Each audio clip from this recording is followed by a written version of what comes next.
In this tutorial, we're going to go over actual modeling in the Revit environment. In the last one, we showed you how to bring in your data from Rhino and SketchUp. DWGs will be the same type. So in this case, I'm going to make a new family, and I'm going to start in the generic modeling environment. The reason why I start in the generic modeling environment is because it gives us access to those tools in button form. Whereas we get more advanced with our modeling capabilities, we'll be able to go into the conceptual mass environment that doesn't have that button functionality. Revit basically says that it knows what you want it to do based on the way you create the geometry. So again, we have these 5 buttons. We have extrusions, blends, revolves, sweeps, sweep blends, and then the 6th is void form. So then we can do the same set of modeling operations, only they're in a void form. So Revit is kind of like SketchUp in the fact that it's a solid modeling tool. You can do surfaces, which we'll get a little bit into, but it really likes to be a solid object. So we'll make a box and we'll put a hole in it based on the same extrusion tools. So another thing to note is in this generic modeling family, and this is going to be the same for all families, is you're going to see these 2 reference planes.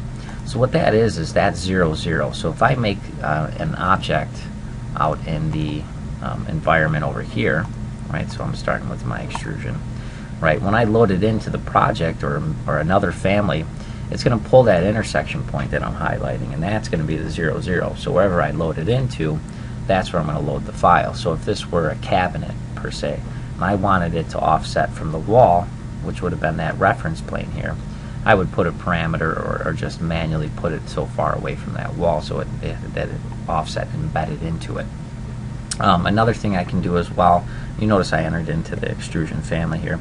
So if I wanted to edit the dimensions of this object, so I want to make this line longer, right? I'm going to select its opposite because it's queuing the endpoints as their dimensions.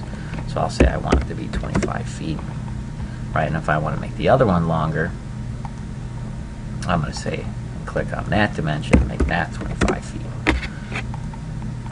Right.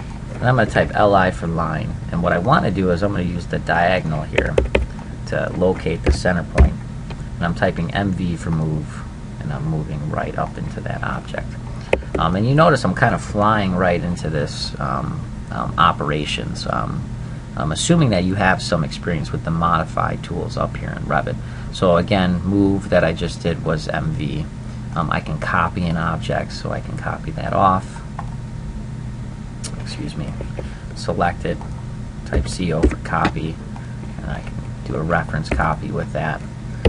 I can also do rotate, so if I want to rotate, I can select this object, type RO for rotate.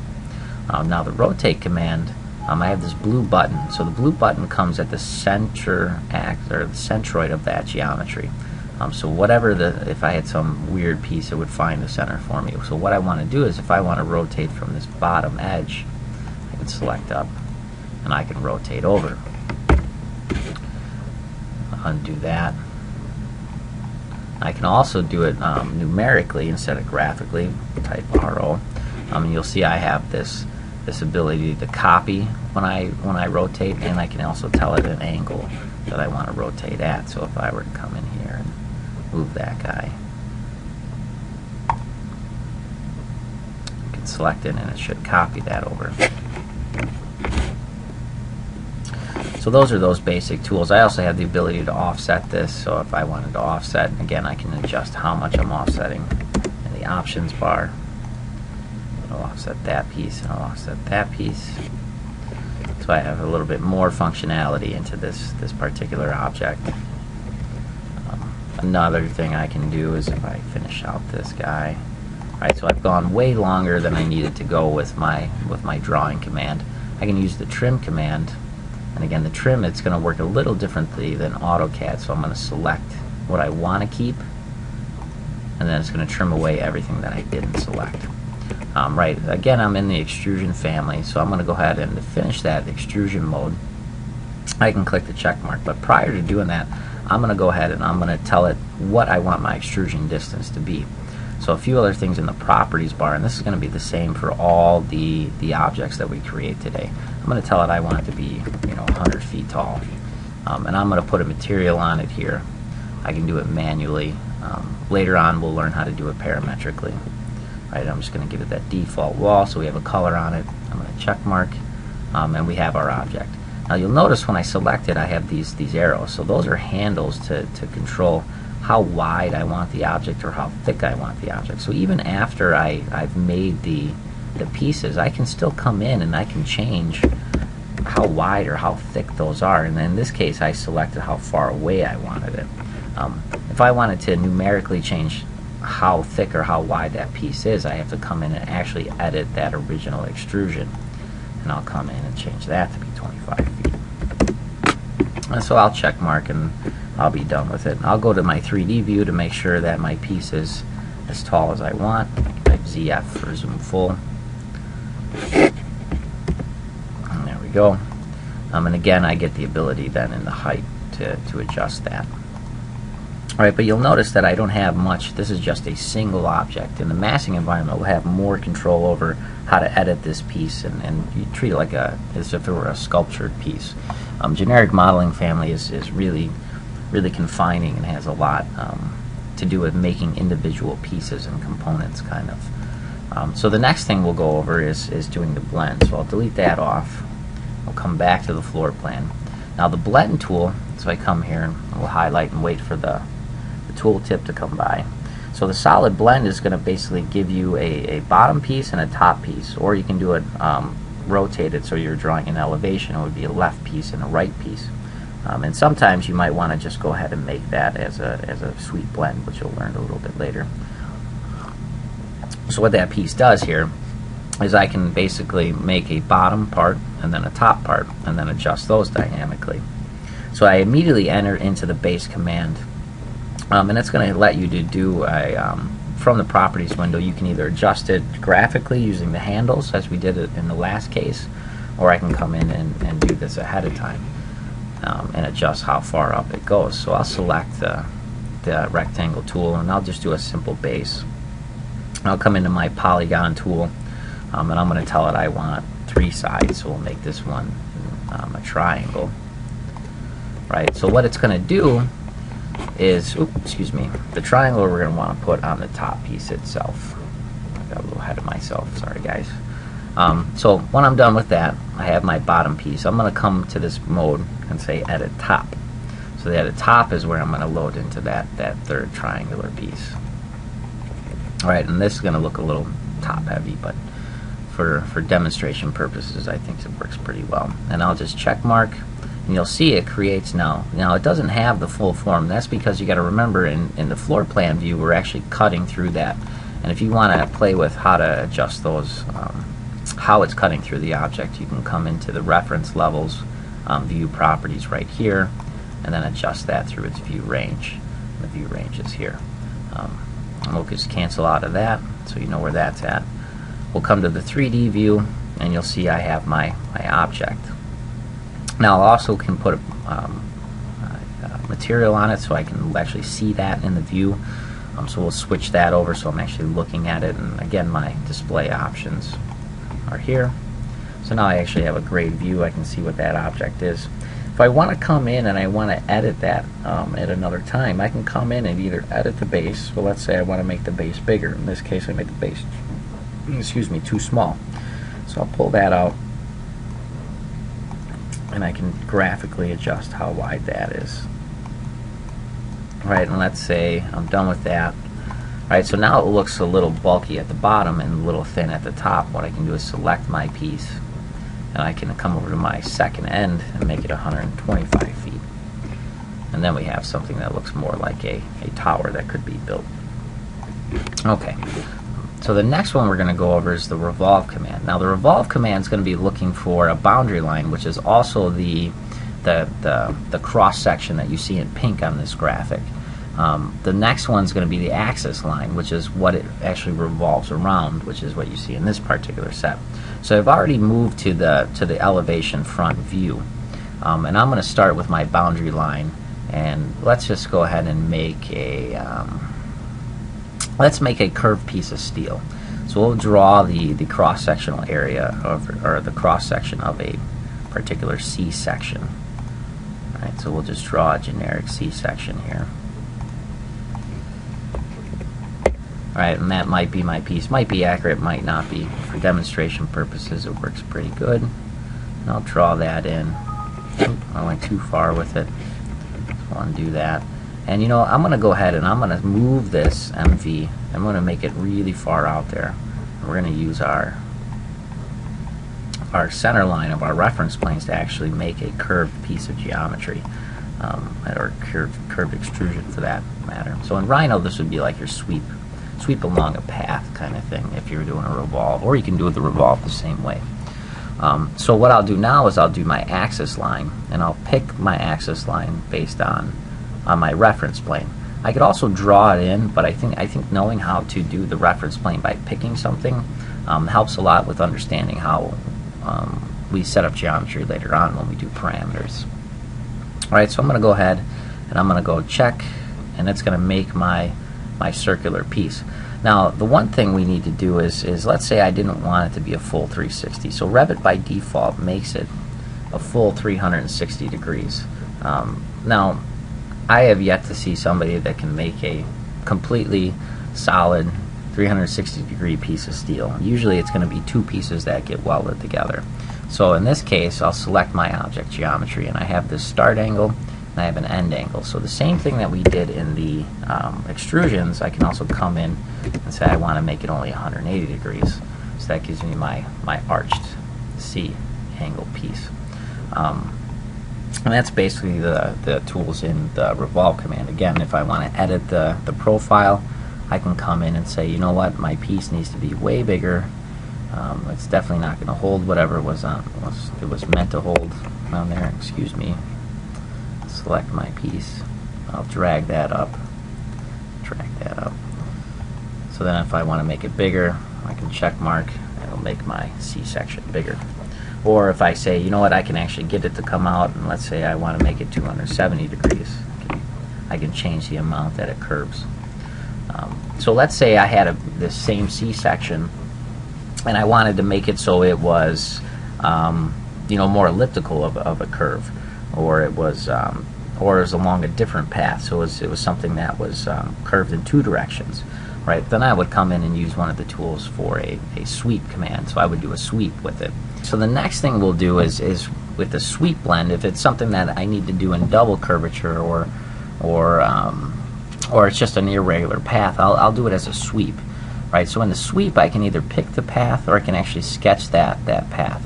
So if I go ahead and I sketch that path, I'm going to come in and I'm going to do a spline tool. So I'm going to make something that's relatively curved in both directions, right? And then I'm going to need to actually get something perpendicular to that path. So with the way Revit's set up, it's orthogonal views, so I have no way of actually getting to that perpendicular point. So new to the Revit series is this actual work plane viewer, and the work plane viewer then allows me to get directly onto where that profile is. So in this case, I'm going to finish out of my path, and I'm going to come over and I'm going to edit my profile, and it's going to ask me, do I want to open up the work plane viewer? I'm going to say yes, I want to open that. And now I'm perpendicular to that path, and I'm allowed to make my actual cross-section geometry. In this case, I'm going to make a C-section. Alright, and I'm going to check mark out of that. And now I'm left in the command in the work plane viewer. I'll close out of that. And if I come over to my path, you'll notice that I laid it off of the side of that path, so I can also lay it on the path like we did before, or I can take advantage of saying that this particular piece is now centered off of the path. So in the instance of maybe I had this laying up against a wall and I'm going to have fittings that come off to hang this C-section, I can actually do that ahead of time before I have my fitting pieces in. So I'll come over to my 3D view. Spin around here, and then I'll finish out of my command. You'll notice that I have my C-section along that path that I did. Right, so let's say we've even gotten more fancy with this. We can edit it, of course. I want a bigger C-section that tapers down into a smaller C-section. So what I can do is then come over and I'm going to enter in the sweep blend form. So I'll delete this off. Right, and I'll go to the Home tab, and then I'll do a sweep blend.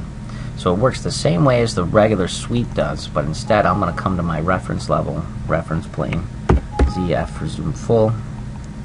So I get to the center point, and I'm going to sketch my path, selecting the spline tool.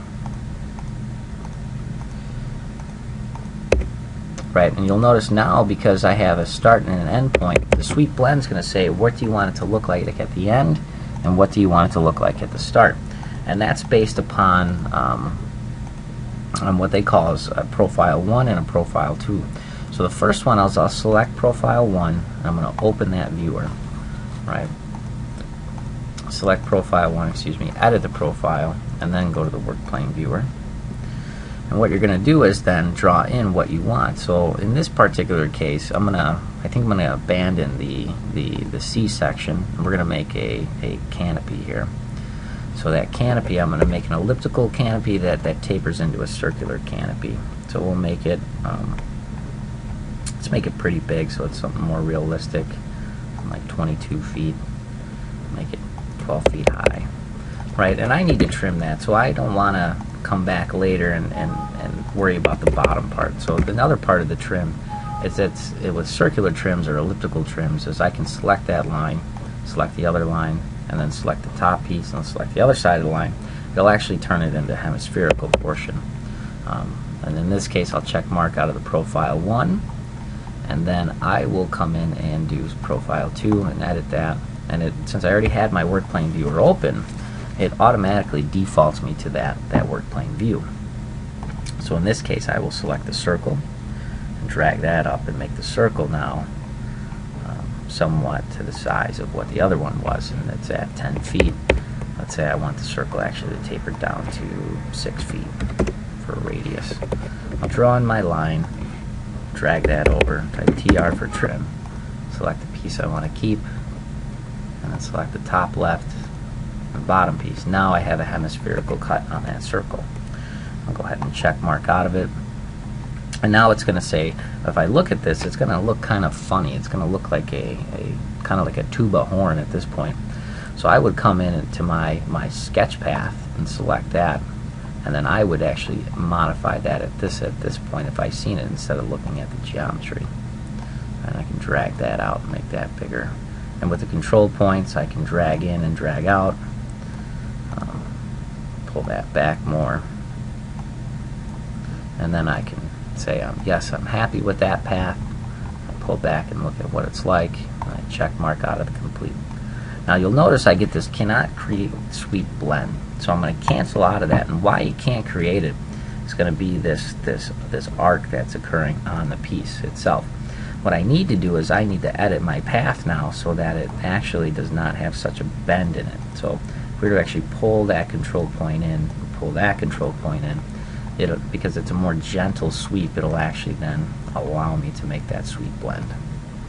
You'll notice, yes, it does. Right, and I can come to my 3D view,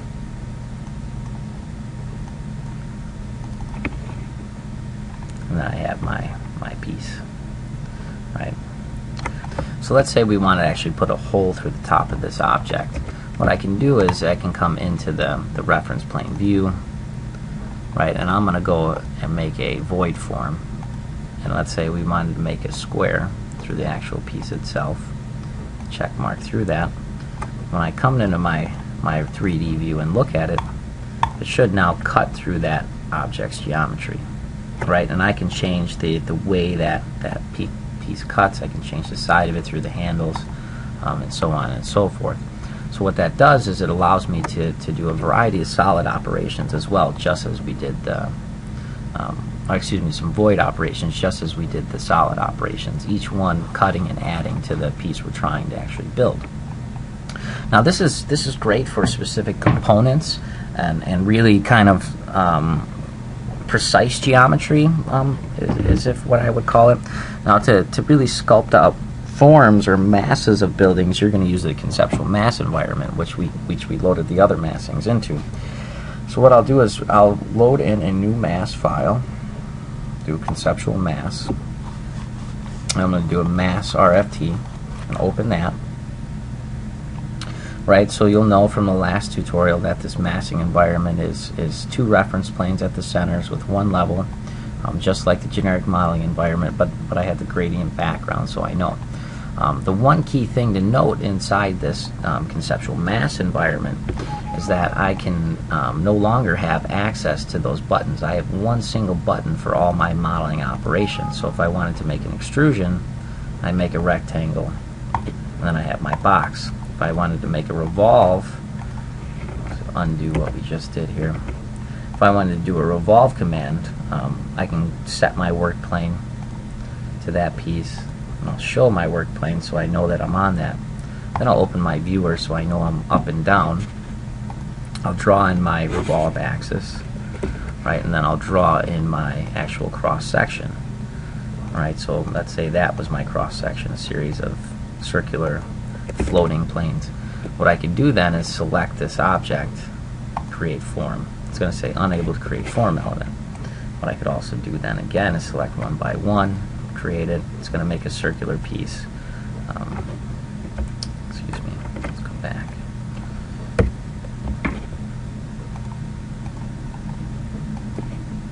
So I'm in my work plane viewer. What I'll do is I'll actually make my revolve axis first. I'll come in and make my revolved piece. So in this case I want to have a, you know, that same kind of circular staircase happening. Right, and I'll close off that geometry. Right, and I'll just select everything within that object set, and I'll create form. So Revit automatically knows that I want to make a revolve without actually doing the revolve command. So in some ways this is really powerful in the fact that I don't have to tell Revit by a button click what I want to do. I can just go ahead and do it. Another thing too is since it's so loose, it allows me to start doing things more like as if I were sculpting in the computer versus you know, being so precise as we were in the generic modeling environment. Right, so I can make just a small slice out of it, 180 degree turn out of it, so on and so forth. Oops, 180 degrees. Right, so, and then if I wanted to actually drag and pull, I have different shape handles now out of that object. And Revit remembers those embedded things you were doing. So in this case I can pull it up or pull it down. So let's go ahead into the editing environment for these conceptual masses. Tab over, I'm going to delete, excuse me, tab over, select the whole object, delete it off.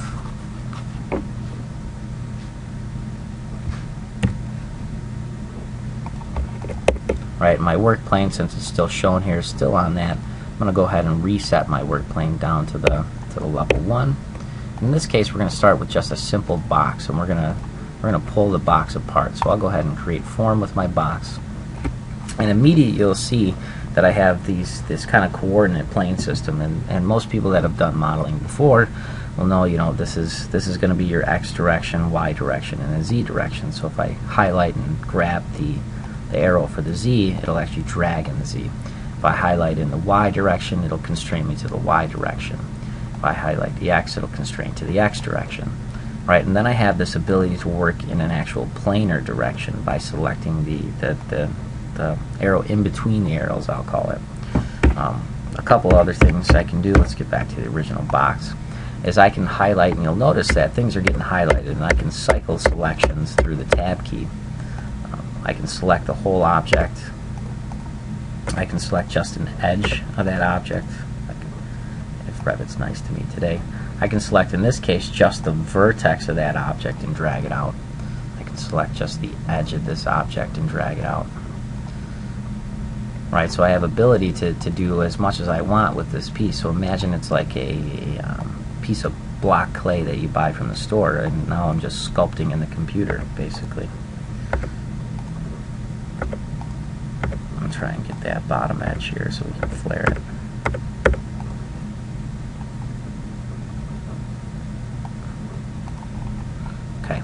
So a couple other things I can do with it. It's like, okay, that's great, but I don't have access to, you know, what if I want to do something with the middle of it? So I have this ability to add edges, which are going to go vertical with the object. So I'll put a couple verticals in there, and then I can also come in And if I select my object again, I can do horizontals by doing the profiles. So profiles allow me to add pieces in there. Now you'll notice that they're disappearing.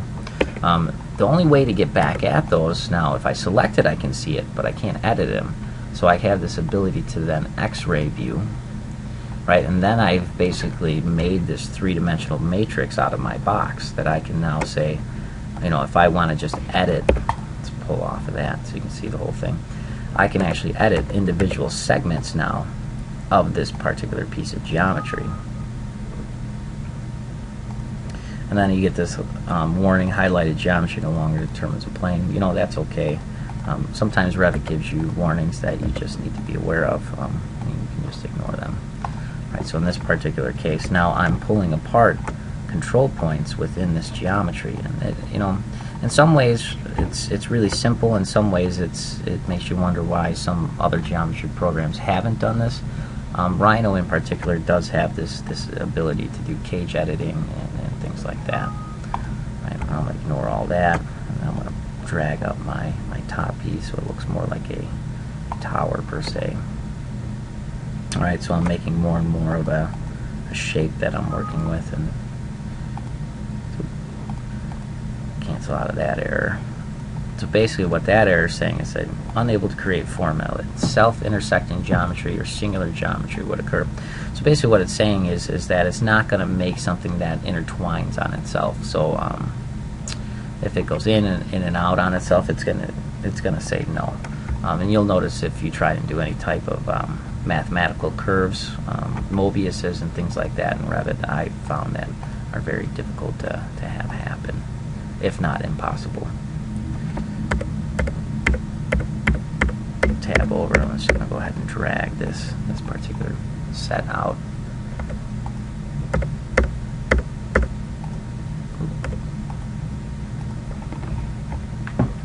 You know what, that's good enough for now. A couple other things, you'll notice that there's these black dots, right? So the black dots correspond with where that profile is happening. So if I want to get back to the original set of profiles, right, I can come in here and I can say, if I tab over to it, I can say I'm going to turn off my X-ray, right, and I have my smooth geometry now showing. Or I can come in and select my tab to get to something else. I can also create form off of individual pieces of geometry, so the things I've now pulled away from the object, I can select and make new form elements off of them, so I can create forms off of singular surfaces. Right. If I select this whole entire piece of geometry, instead of doing that, I'm going to use the filter. I'm going to select just my form. Right, I can use the dissolve command. Oh, actually, since we created the other forms, the dissolve command won't work on this, so I will select just the original. And then I have access to this dissolve command. So what the dissolve command does is it gets me back down to those original profiles. So if I needed to re-sweep a new piece, right, let's say I was unhappy with that piece, or some of the stuff got a little funny, or I just wanted part 1 and part 3 up here, I can create a form in between those, right? So it allows me to then go back in a few stages and get back to what I wanted or what I didn't have before.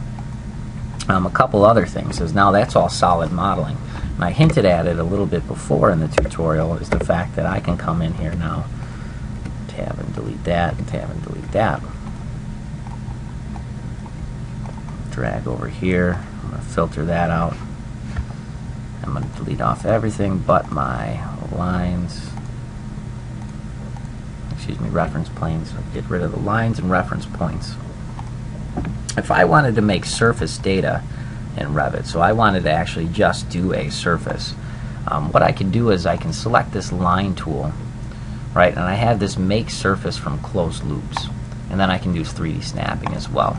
So let's say I wanted something that was a little kind of curvier. I can do a little bit more loosely defined, right? Revit's going to allow me then to immediately place in based on those points, right? So I can go, the sky's the limit with this particular set. If I wanted to then draw something that was more turned on its side, what I can do is I'll set that work plane, come back in, make sure that everything's checked, right? And I can do anything I want with the planar tools,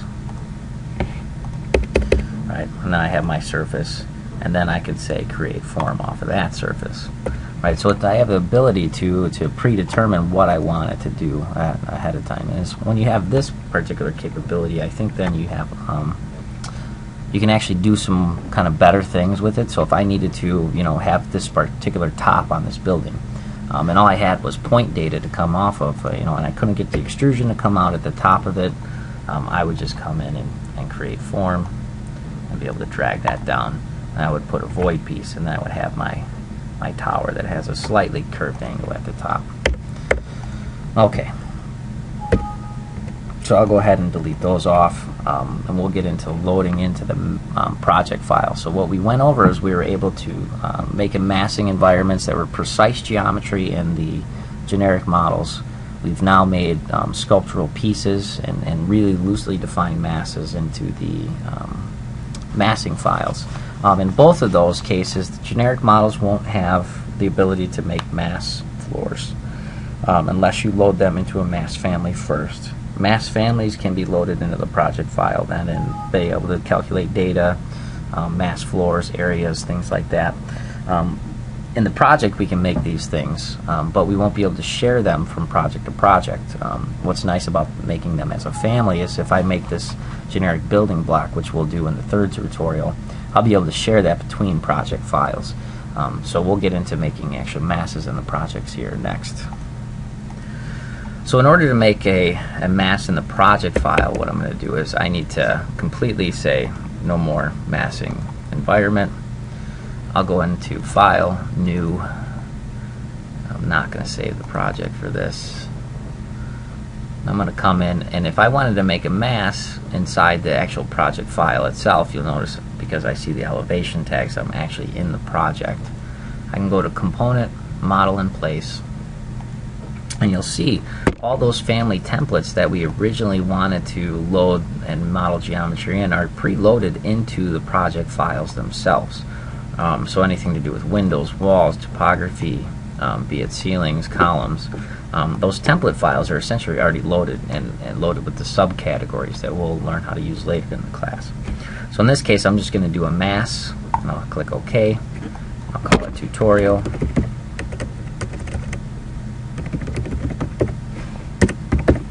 And I'll say OK.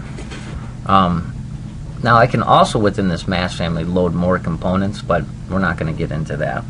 I'm just going to go ahead and show you that the same thing that we did in the conceptual mass environment is set up the same way. So there's only one button functionality when we do that for the mass environment itself, right? And excuse me, that piece, because we did not actually select that, I need to actually create form off of that, and then I'll finish my mass.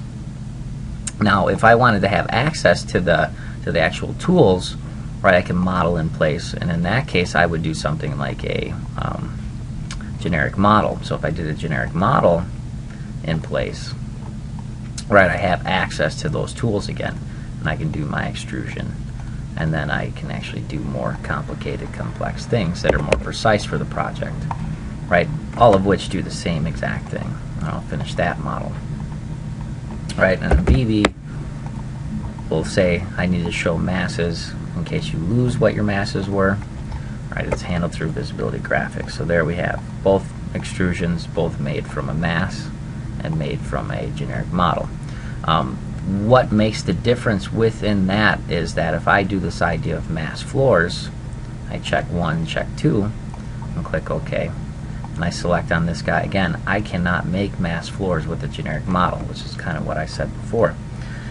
In this particular sense I can, and what that mass floor is for people that really don't know what it is at this point. I go to the default floor view, and again I can't see my mass here, so I do VB for visibility graphics, make sure my mass is checked. I click apply. You'll see that I have my original mass here, and this is actually a mass floor, so if I hover over it you'll see it's called a mass floor.